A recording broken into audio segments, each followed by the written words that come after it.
निवृत्त रक्षाकर्मी देश की सुरक्षा में अपना जीवन समर्पित करते हैं। वर्षों की कठिन सेवा के बाद जब वे नागरिक जीवन में लौटते हैं तो उनके सामने सबसे बड़ी चुनौती आर्थिक स्थिरता बनाए रखने की होती है।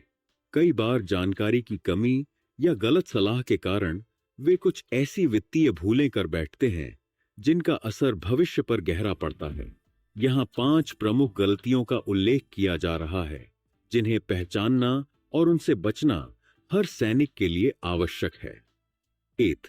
पूरी पेंशन को खर्च करने की आदत। सेवा के दौरान नियमित वेतन मिलने के कारण वित्तीय अनुशासन कम आवश्यक लगता है, लेकिन सेवानिवृत्ति के बाद आय केवल पेंशन पर निर्भर हो जाती है।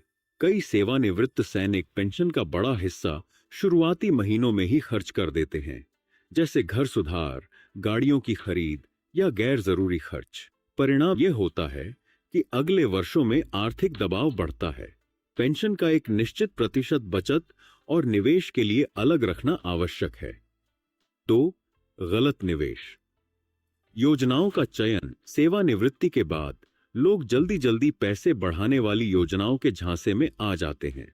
कई सैनिक ऐसे लोग या कंपनियां पर भरोसा कर लेते हैं जो अधिक ब्याज या दुगुना पैसा करने का वादा करती हैं।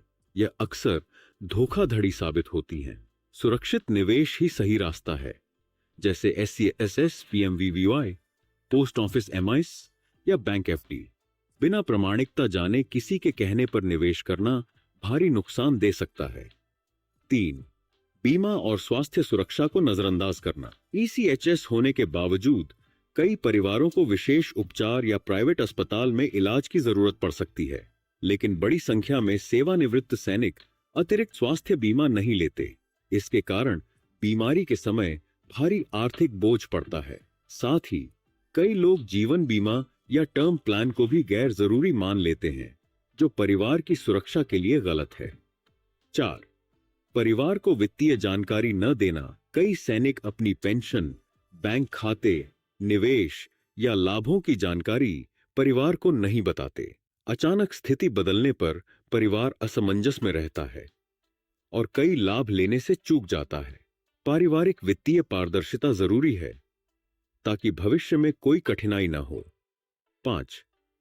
जल्दबाजी में बड़े वित्तीय निर्णय लेना। सेवानिवृत्ति के तुरंत बाद कुछ सैनिक नौकरी या व्यापार शुरू करने के लिए उत्साहित रहते हैं।